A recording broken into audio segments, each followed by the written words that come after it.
দোস্ত, আপনি আগুনে দিয়ে ফোটান, ওকে আপনি 10 ঘন্টা ধরে ফোটান, জীবনে ফুটিয়ে ফুটিয়ে পায়খানার মতো করতে পারবেন না। পারবেন? পারবেন না।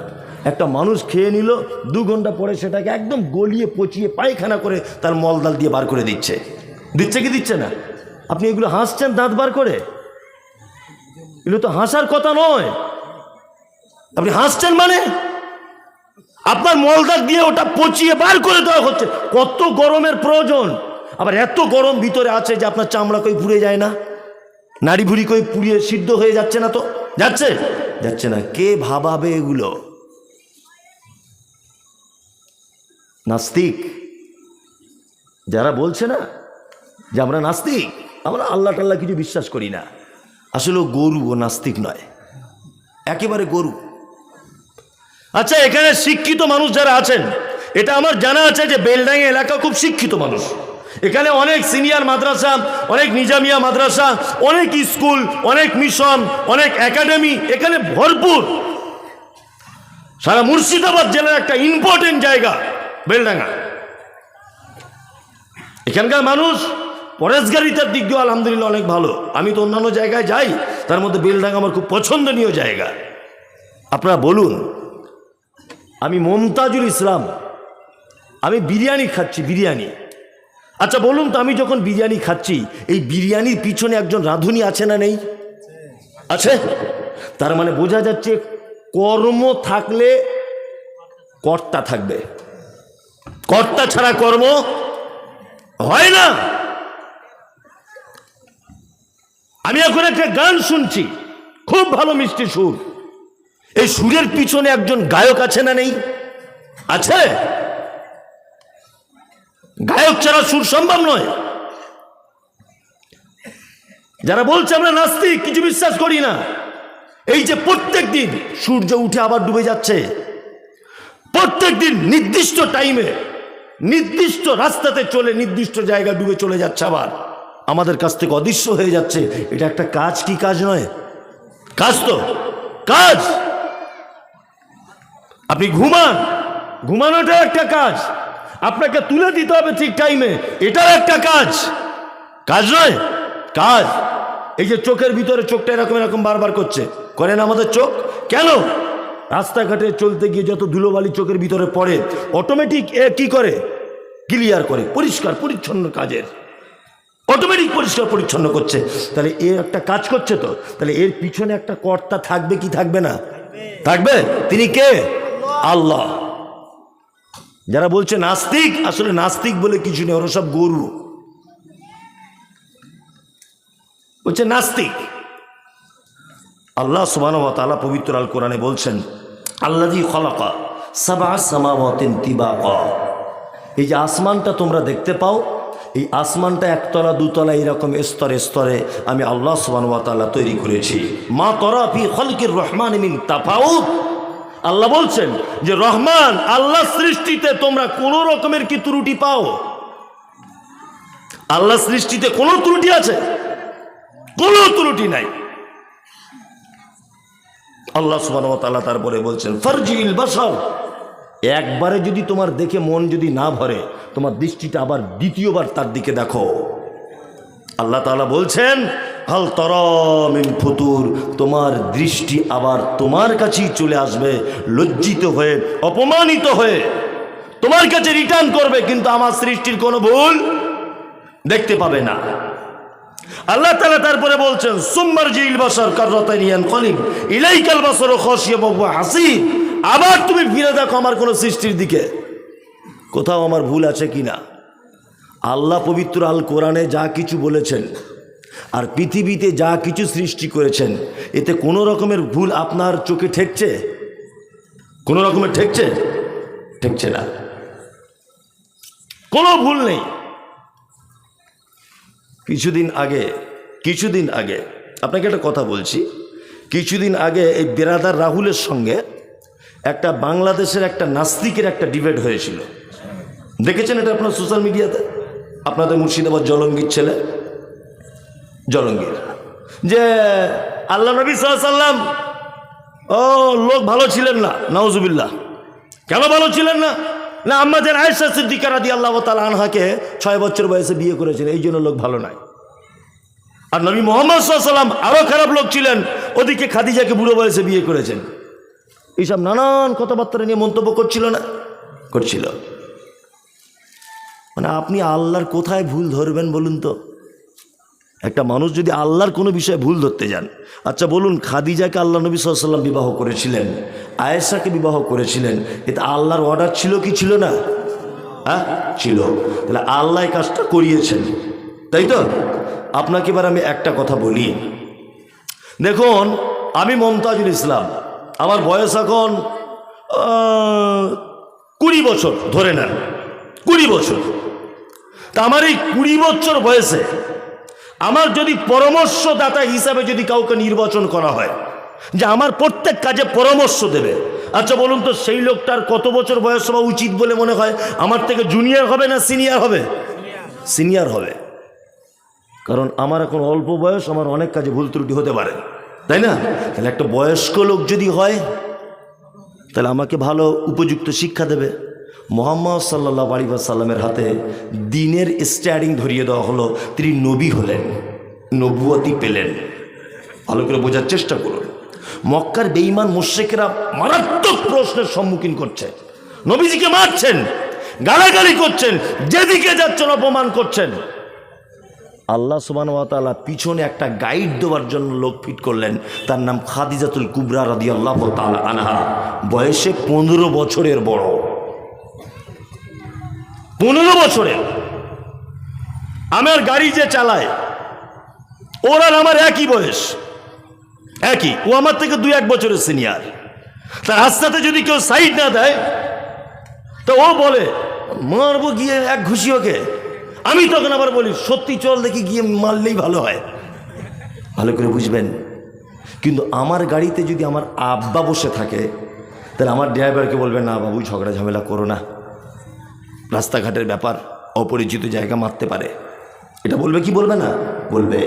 মুহাম্মদ সাল্লাল্লাহু আলাইহি ওয়াসাল্লামকে যখন মারাত্মকভাবে অপমান, গালাগালি, এটা ওটা করা হচ্ছে, যদি একটা ইয়াং মেয়েকে নবীজির বিবাহিত জীবনের সঙ্গিনী হিসাবে করে দেওয়া হয় তাহলে সেও তেতে গিয়ে বলবে আরে তোমাকে গাল দিচ্ছে তুমিও দাও। এই জন্য আল্লাহ তাআলা একটা কৌশল অবলম্বন করলেন যে এর থেকেও যেন মেয়েটার বয়স কিছু বেশি হয়, তাহলে সুবুদ্ধি দিতে পারবে কে? আমার 2 আয়েশাকে বিবাহ করলেন। আয়েশাকে একদম অল্প বয়সে, আল্লাহ নবী সাল্লাল্লাহু আলাইহি ওয়াসাল্লামের একদম বয়স শেষ, একেবারেই শেষ পর্যায়ে বিবাহ করলেন আয়েশাকে। কারণ একটা মানুষ যখন পৃথিবী থেকে বিদায় হওয়ার সময় এসে যায় তার বুদ্ধি লোপ পায়, বুদ্ধি কমে যায়, আস্তে আস্তে কমে না? স্মরণ শক্তি কমে যায়, যায় কি যায় না? যায়। আল্লাহ তাআলা জানেন যে পৃথিবী থেকে নবীকে তুলে নেওয়া হবে, কিন্তু এরপরে ইসলামের প্রতিটা বিধিবিধান মানুষ জানতে চাইবে। এই স্মৃতিতে ধরে রাখতে পারবে একজন অল্প বয়স্কা মেয়ে। আয়েশাকে নির্বাচন করলেন। আল্লাহু আকবার। এগুলো সব রণকৌশল।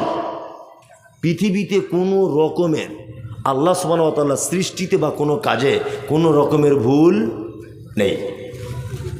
বলছে মুসলমানরা কত বড় বদমায়েশ। তো বলছে কেন?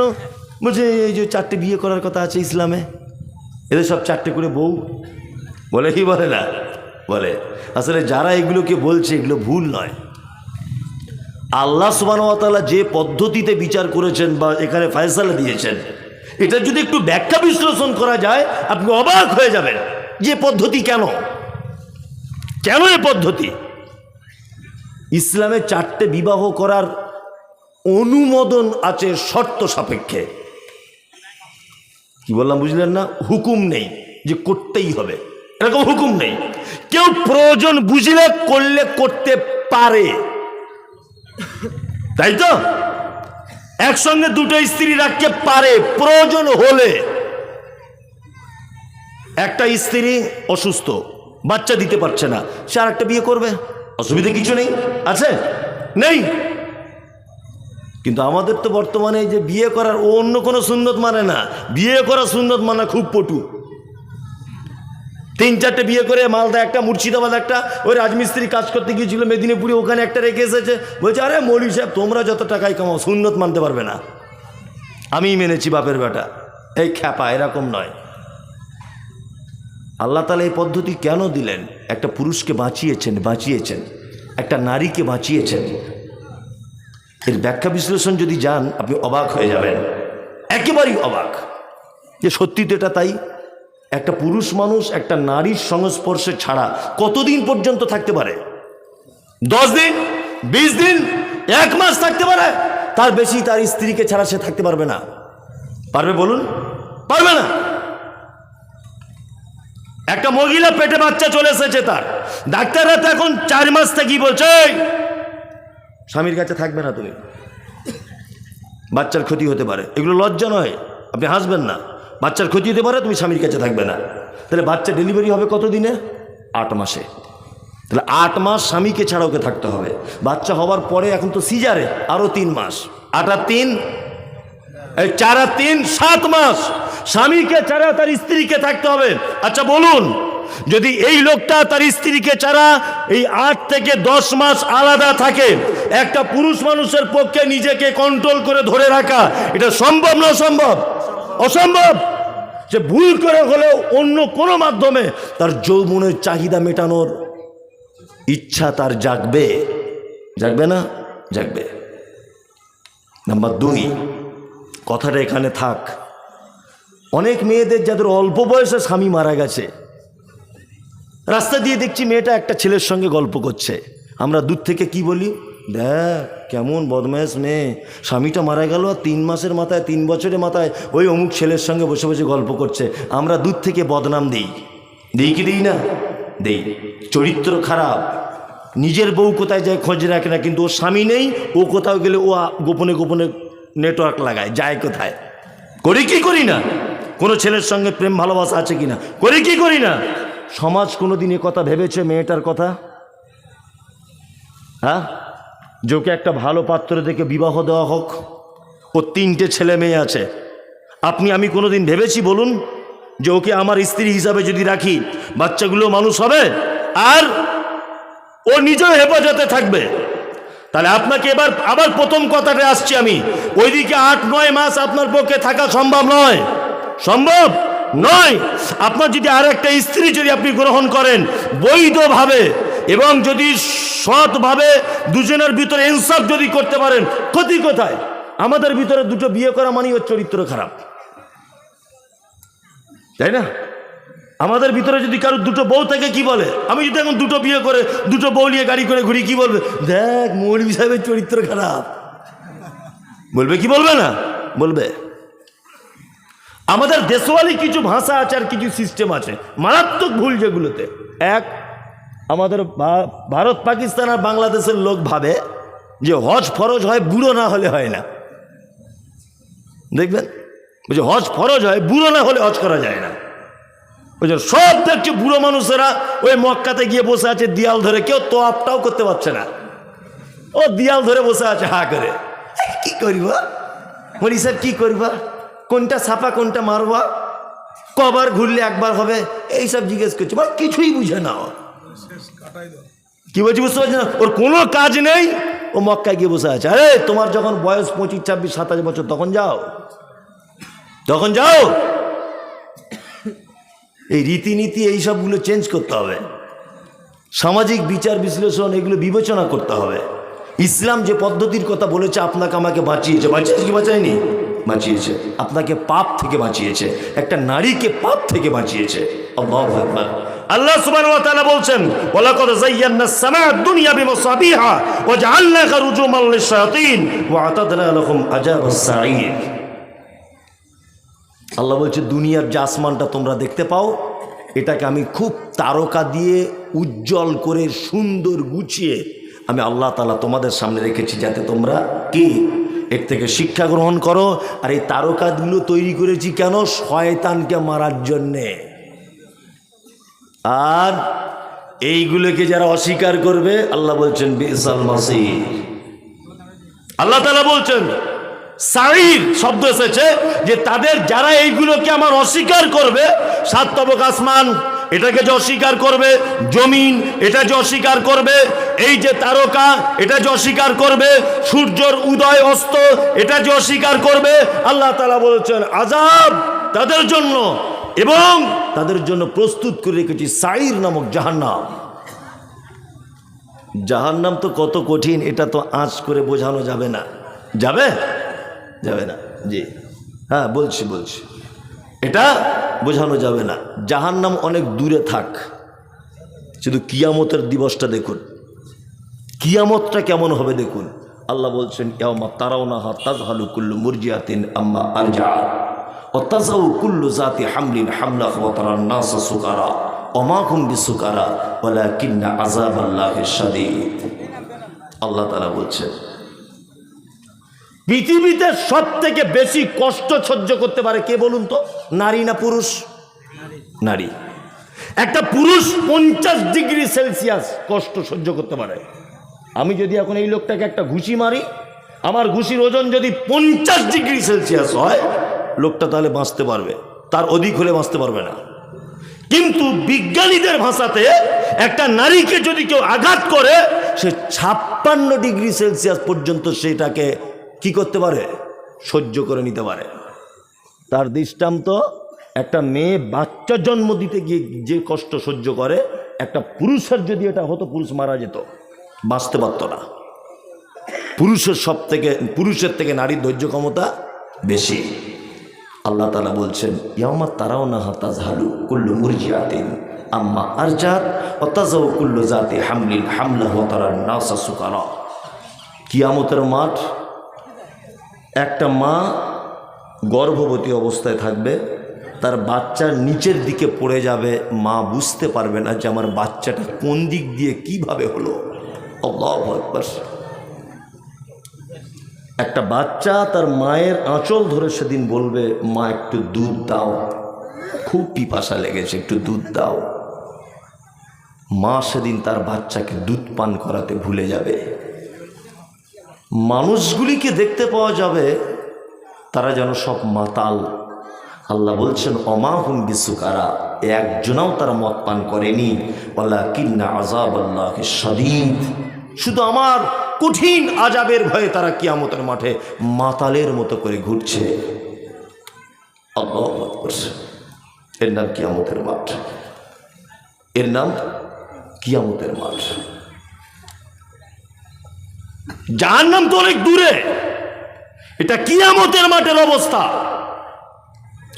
আম্মা জান আয়েশা সিদ্দিকা রাদিয়াল্লাহু তাআলা আনহা আল্লাহ নবী সাল্লাল্লাহু আলাইহি ওয়াসাল্লামকে বলছেন, আল্লাহ নবী, কিয়ামতের মাঠে নারী উলঙ্গ হয়ে দাঁড়াবে, পুরুষ খাতনাবিহীন অবস্থায় উলঙ্গ হয়ে কিয়ামতের মাঠে দাঁড়িয়ে থাকবে।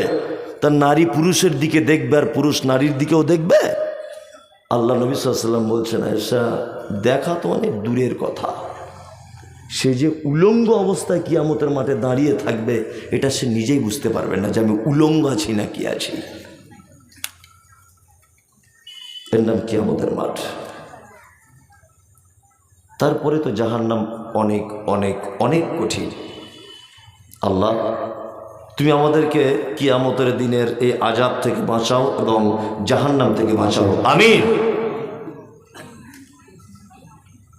আমাকে বারবার সিগন্যাল দেওয়া হচ্ছে যেটা মাদ্রাসার জলসা তো, কিন্তু এটাও আমি খুব ভালো করে জানি যে আমি এখন যদি দানের কথা বলি, তাই সব লোকগুলো উঠতে আর টাইম লাগবে 5 মিনিট, একটা লোকও থাকবে না। কারণ সব লোক জানে যে এই শেষ বক্তা, আর কোনো বক্তা নেই। আর এখন যদি টাকা চায়, ওর 1 মিনিট বসবে না। কে বলছি বুঝতে পারছেন না? ও এখনই উঠতে শুরু করবে। এটা আমিও হলে তাই করতাম, আমি নিজে হলেও করতাম, আমি নিজে যদি হতাম তাও করতাম। তারপরেও এটা একটা প্রতিষ্ঠানের জলসা, তাই না? প্রতিষ্ঠানের। আমি আজকে সরলপথ একাডেমিতে ছিলাম প্রায় 1 ঘন্টার কাছাকাছি। এখানে আসার আগে অনেক আলোচনা হলো, অনেক কিছু হলো। সত্যি মাদ্রাসার প্রয়োজন আছে, আপনাদের এলাকাতেও আছে। আপনাদের এলাকাতে একটা ভিডিও ভাইরাল হয়েছে, দেখেছেন? হাজী সুলাইমান নামক কোন হাই স্কুল বা হাই মাদ্রাসা আছে এখানে মির্জাপুরে? সোশ্যাল মিডিয়া ভিডিও দেখেছেন? হাজী সুলাইমান কি স্কুল, এই তো হাজী সুলাইমান হাই স্কুল মির্জাপুরে। সোশ্যাল মিডিয়াতে তোলপাড় চলছে। মানে শিক্ষকরা ক্যামেরা করছে আর ছাত্ররা ড্যান্স করছে, কি আশ্চর্য ব্যাপার। দেখেছেন সোশ্যাল মিডিয়াতে? আমি দেখেছি আজকে। আল্লাহু আকবার। বলছি বলে আমি বদনাম করছি না, আমি বদনাম করছি না, আল্লাহর কসম। একটা হাজি সাহেব, যে হাজি সাহেব ওই জায়গাটা দান করেছিলেন বা স্কুল প্রতিষ্ঠা করেছিলেন সৎ উদ্দেশ্যে, কিন্তু ইতিহাস দেখবেন সৎ উদ্দেশ্যে, যে একটা স্কুল করি ছেলে মেয়েরা লেখাপড়া শিখবে। কিন্তু হাজি সাহেব যদি জানতে পারতেন এখানে আমার নামে ড্যান্স করা হবে, তাহলে এই জমি দান করতেন না। করতেন না। কি অবস্থা শিক্ষার! তো এটা একটা ব্যতিক্রমী শিক্ষা প্রতিষ্ঠান, মাদ্রাসা। এখানে হাদিস এবং কোরআনের শিক্ষা দেওয়া হয়, তাই না? তো এই খাদে আপনি কিছু অর্থ ব্যয় করুন, অবশ্যই অর্থ ব্যয় করুন। আমি প্রথমে একটা কথা বলতে বলতে এত দূরে চলে এসেছি যে সৌদি আরবের মানুষদের এত বরকত কেন। প্রথমে বলেছি কোরআন মাজিদ বেশি পড়ে, দ্বিতীয়টা বলতে ভুলে গেছিলাম, এবার বলে দিই। আপনি মক্কা থেকে, কাবা থেকে বার হয়ে দেখছি প্রখর রোদ্দুর, টিকা যাচ্ছে না রোদের ঠেলাতে। স্কুলের ছাত্ররা দেখছি স্কুল ব্যাগে পিছনে করে 500 গ্রামের পানির বোতল নিয়ে হাজি সাহেবদের বিলি করছে। হাজি পানির বোতল। এশার নামাজ পড়ে বার হচ্ছে, দেখছি বিরিয়ানির প্যাকেট গাড়িতে করে ফ্রি বিতরণ, যে যত পারছে খাচ্ছে। এখানে কেউ হাজি সাহেব থাকলে জানতে পারবে, ফ্রিতে। মানে দানের ব্যাপারে হাত এত লম্বা, আল্লাহ মনে হচ্ছে এত সম্পদ ওদের ঢেলে দিচ্ছে। আর এটা একদমই বাস্তব। আপনি যদি দান করেন, যেটা আপনার পাওনা ছিল না সেটা পেয়ে যাবেন, এটা পরীক্ষিত। আমি এ কথা সব জায়গাতে বলি, লাস্টে 5 মিনিট মরা মানুষের মতো বসুন, নড়াচড়া করবেন না। খুব গুরুত্বপূর্ণ একটা কথা বলে দিই। পৃথিবীতে 2টো মানুষের মাধ্যমে জান্নাত যাওয়া যায়। কটা মানুষ? 2টো মানুষ। এদের মাধ্যমে জান্নাত যাওয়া যায় সেবা যত্ন করে। 1 আব্বা, 2 মা। এদের সেবা যত্ন করলে জান্নাত যাওয়া যায়। মায়ের পায়ের তলায় জান্নাত। খুব বেশি করে সেবা করবেন। করেন তো? এলাকার মানুষ করেন তো? করেন না? যারা পারে তারা করে, বলছে যারা পারে তারা করে, আলহামদুলিল্লাহ, ভালো। তবে বেশিরভাগই করে না, তাই না? বেশিরভাগই করে না। অবহেলা, তুচ্ছ তাচ্ছিল্য করছে। কি করছে না? করছে। 4 যদি ভাই হয়, 5টা যদি ভাই হয়, বাপ মাকে খেতে দিচ্ছে, পালি সিস্টেম। ওর বাড়ি 10 দিন, এর বাড়ি 10 দিন। মানে সিস্টেম থেকে মনে হচ্ছে যেন ওর বাপ মসজিদের ইমাম আর ওর মা মুয়াজ্জিন, তাই না? মনে হচ্ছে 10 দিন করে সিস্টেম করেছে, 12 দিন হয়ে গেলে বড় বড় চোখ বার করছে বৌমারা। আবার কেউ কেউ বলে দিচ্ছে, আমাদের তরকারি কি খুব মিষ্টি, ছেড়ে যেতে মন চায় না। এই তো দাদুকে বল, ক্যালেন্ডার দেখে খেতে পারেন আজ ক তারিখ? 12 তারিখে আমাদের বাড়ি শেষ, আজ 13 তারিখ হয়ে গেল। বলছে কি বলছে না? বলছে। এটা সব জায়গাতে বলি, আজকেও বলবো, শুধু মাদ্রাসা বলে বলছি। আপনারা 4 ভাই, 4 ভাই আপনারা দিল্লিতে কাজে গেছেন রাজমিস্ত্রির। তা রাজমিস্ত্রি কাজে ঈদের 1 সপ্তাহ আগে বাড়ি আসছেন। আপনি আপনার স্ত্রীকে ফোন করে বলছেন, হ্যালো রোকায়া, শুনছ? শুক্রবারে বাড়ি যাব, তোমার জন্য কিছু নিয়ে যাব। বলছি, উড়ি বাবা, নিয়ে আসবে না মানে? লাল টকটকে একটা শাড়ি, ছেলের জন্য একটা প্যান্ট, মেয়ের জন্য একটা চুড়িদার, আমার বোনের জন্য 2টো চুড়িদারের কাপড় নিয়ে আসবে, মানে শাড়ির জন্যে। সব কেনাকাটা রেডি। ওর স্ত্রী আবার ফোন করেছে ডেকে, কেনাকাটা ঠিকঠাক করে করেছো তো? সাইজগুলো দেখে নিয়েছো তো? হ্যাঁ, হবে তো ঠিকঠাক? ও বলছে সব কেনাকাটা রেডি। তা বলছে, তুমি কি দোকান থেকে বার হয়েছো? বলছে, না, বার হইনি, ওই আব্বার জন্য একটা লুঙ্গি ঈদের দিনে পরবে আর মায়ের জন্য একটা শাড়ি পছন্দ করছি। তখন ওর স্ত্রী ধুমকি দিয়ে বলছে, কেন তুমি কেন শাড়ি জামা কাপড় প্রতি বছরে কিনবে? আর 3টে ভাই চোখে দেখতে পাই না? বাড়ি চলে এসো, কিনতে হবে না, তোমার যা কেনাকাটা হয়েছে হয়ে যাবে, আমাদের চলে এসো। 4 ভাই, তাদের বউ এরকম হুমকি দেওয়ার কারণে 4 জনাই বাড়ি চলে এসেছে। ঈদের দিনে মসজিদে সকালে মাইক আওয়াজ হচ্ছে, আল্লাহু আকবার, আল্লাহু আকবার, লা ইলাহা ইল্লাল্লাহ, আল্লাহু আকবার, আল্লাহু আকবার, ওয়ালিল্লাহিল হামদ। হয় না? সবাই নতুন জামা পরে ঈদগাহে যাচ্ছে। তোমার আব্বার বয়স 85 থেকে 90, তোমার মায়ের বয়স প্রায় 80-র কাছাকাছি। তোমাদের 4 ভাইয়ের 2তলা বাড়ি, তো তোমার মা সিঁড়ি দিয়ে উঠতে পারে না বলে 4 ভাই যুক্তি করে ছোট ভাইয়ের সিঁড়ির তলাতে মশারি টাঙিয়ে তোমার মাকে রেখে দিয়েছে। তোমার মা একটু চোখে কম দেখে। ঈদের দিনে সবাই যখন চলে যাচ্ছে, তোমার মা তখন কাঁদো কাঁদো কণ্ঠে তোমার আব্বাকে ডেকে বলছে, সাইফুলের আব্বা, তুমি নামাজ পড়তে যাবে না? বলতে যাবো তো, কিন্তু জামাটা খুঁজে পাচ্ছি না, কোথায় আছে। তোমার মা মশারির ভিতর থেকে আস্তে আস্তে আস্তে আস্তে করে বার হয়ে পুরাতন বাক্সতে গত বছরের একটা পাঞ্জাবি ছিল, বার করে দিয়ে বলেছে, তুমি যাও। হাতে লাঠি নিয়ে আস্তে আস্তে করে তোমার আব্বা ঈদগাহ পর্যন্ত গেল। নামাজ পড়া শেষ হয়ে গেল। তুমি ছেলে মেয়ে নিয়ে বাড়িতে খাসির মাংস, পোলাও, বিরিয়ানি করে খাচ্ছ। তোমার আব্বা লাঠি নিয়ে আস্তে আস্তে করে এসে তোমার মেন গেটের সাইডে অনেকটা হেঁটেছে বলে একটু রেস্ট করছে। দুপুর 2টো পর্যন্ত বসে আছে বুড়ো মানুষটা। 4টে বৌমা, কেউ 1 পেয়ালা গোস্ত আর 2টো রুটি দিয়ে গেল না।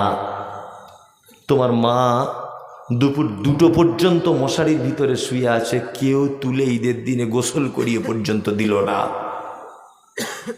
কেন এই অবস্থা? তোমার আব্বার মাত্র আজকে রাজ সিংহাসনে বসে থাকা উচিত ছিল। 4-4টে বেটা, 6টা-7টা পোতা, 4-4টে বৌমা, তারপরেও তোমার আব্বা মায়ের এই অবস্থা কেন? হ্যাঁ, পৃথিবীতে সব থেকে যদি বেশি অপরাধিনী বা অপরাধ যদি কেউ করে, তোমার আব্বা তোমার মায়ের থেকে বদমায়েশ আর খারাপ লোক পৃথিবীতে কেউ নেই। ওই জন্য ঈদের দিন আজকে তাদের এই অবস্থা। তোমার মায়ের অপরাধের কথাটা একটা একটা করে বলি। তোমার মায়ের অপরাধ কি জানো? আজকে তার ঈদের দিনে সাজা হচ্ছে, মশারির ভিতরে শুয়ে ডুকরে ডুকরে নাতি পোতাদের জন্য কাঁদছে, চোখ দিয়ে পানি ঝরছে, তোমাকে বারবার নাম ধরে ডাকছে, আব্দুল্লাহ একটু ঈদের দিনে দেখা করতে এলি না বেটা? আবু সুফিয়ান একটু আমার নাম ধরে ডাকলি না মা বলে? কোথায় তোরা? তোমার মায়ের অপরাধ হচ্ছে এই, তোমার মা এই গ্রামের একজন পর্দানাসীন মহিলা ছিল। জীবনে কোনোদিন কোনো পরপুরুষের সামনে মুখ তুলে কথা বলতো না। কোনোদিন পুরুষ মানুষ দেখলে ঘোমটা দিয়ে দূরে চলে যেত। এত লজ্জাবতী মহিলা।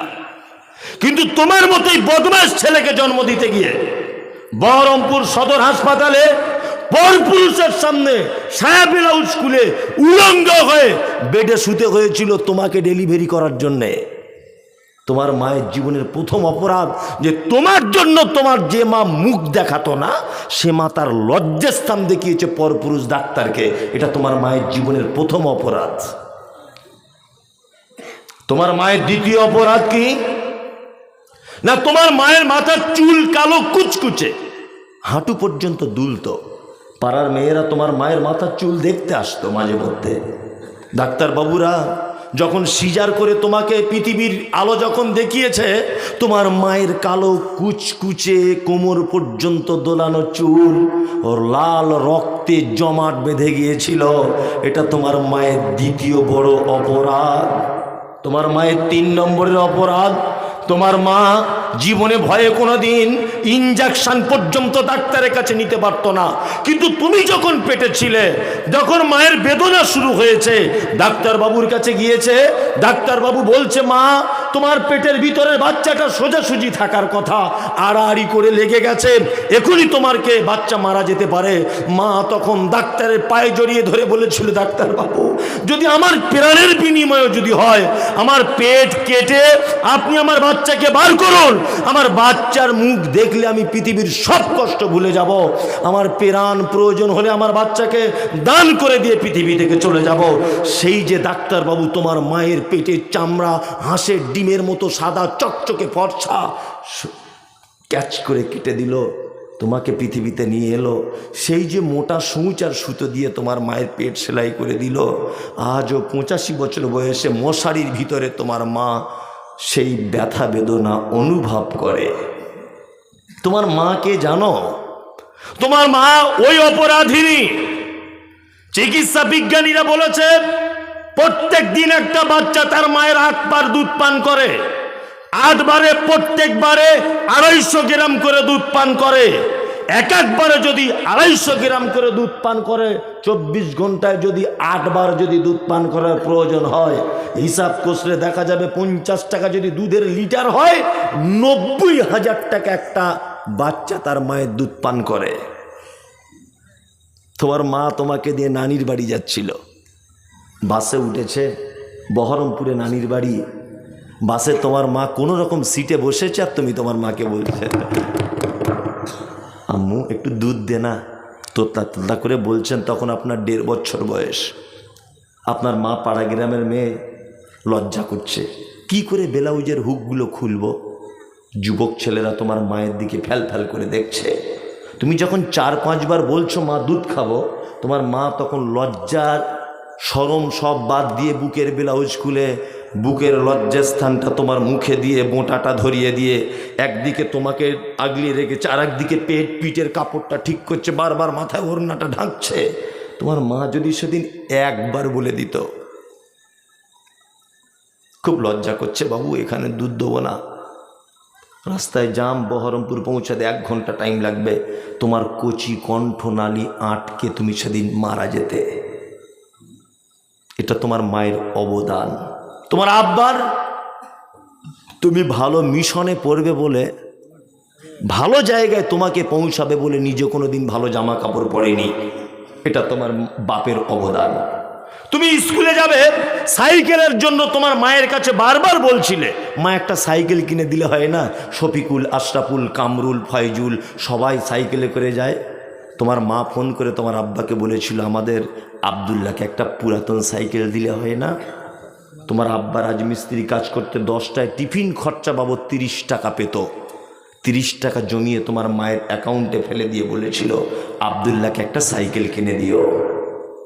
এটা তোমার আব্বা, এটা তোমার আব্বা। ওই জন্য কোরআন মাজিদ সারা পৃথিবীতে যত সম্পর্ক আছে, সমস্ত সম্পর্কের থেকে উচ্চ শিখরে পৌঁছে দিয়েছে পিতামাতাকে। আল্লাহ তাআলা বলেন, সারা পৃথিবীতে যত ভালোবাসার মানুষ আছে, কুল ইন কান আবাউকুম, নবী আপনি বলে দেন, সারা পৃথিবীতে যত প্রেম প্রীতি ভালোবাসার বস্তু আছে, পিতামাতার থেকে ভালোবাসার আর কোনো জিনিস নাই। শুধু এই নয়, আল্লাহ পবিত্র কোরআনে এমন সিকিউরিটি দিয়েছেন পিতামাতার ব্যাপারে, বলতে গিয়ে বলেছেন, উফেউ আলা তানহারহুমা ওয়া কুল্লাহুমা কাওলান কারীমা। তোমার আব্বা মায়ের সঙ্গে এমন ভদ্রভাবে কথা বলো, এমন নম্রতা অবলম্বন করো, এমন শ্রদ্ধাশীল তুমি হও, তোমার আব্বা মা যেন তোমার কথায় বিরক্ত হয়ে শব্দটুকু যেন বলে না দেয়। আল্লাহ তাআলা পিতামাতার ব্যাপারে বলতে গিয়ে সূরা বাকারাতে আবার বলছেন, ইয়াসআলুনাকা মাযা ইউনফিকুন কুল মা আনফাকতুম মিন খাইরিন ফালিল ওয়ালিদাইন ওয়াল আকরাবিন ওয়াল ইয়াতামা ওয়াল মাসাকিন ওয়া বনিস সাবিল ওয়া মা তাফআলু মিন খাইরিন ফাইন্নাল্লাহা বিহি আলিম। নবীজিকে জিজ্ঞাসা করা হচ্ছে, নবী সাল্লাল্লাহু আলাইহি ওয়াসাল্লাম আপনি বলুন, সারা পৃথিবীতে আমরা যত টাকা পয়সা ব্যয় করি, যত টাকা পয়সা আমরা দান ধন করি, উত্তম দানের জায়গা কোনটা, উত্তম খরচা আমরা কি করি? আল্লাহ নবী সাল্লাল্লাহু আলাইহি ওয়াসাল্লামকে বলা হচ্ছে, নবী আপনি বলুন, কুল মা আনফাকতুম মিন খাইরিন ফালিল ওয়ালিদাইন।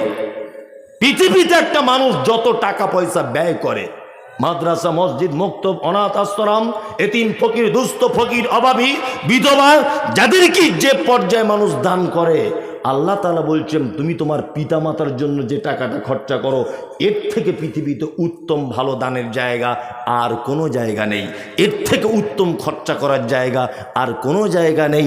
তাই বলে আমি বলেছি এ কথা আগে, মাদ্রাসায় 1 টাকা দান করলে 1টা নেকি হতে পারে। জলসা থেকে বাড়ি যাওয়ার সময় ওই 1 টাকা দিয়ে আপনার মায়ের জন্য একটা দাঁতন কিনে নিয়ে যান, 10 লক্ষ নেকি আশা করতে পারেন। এটা আল্লাহর ভাষা অনুযায়ী উত্তম খরচা করার জায়গা।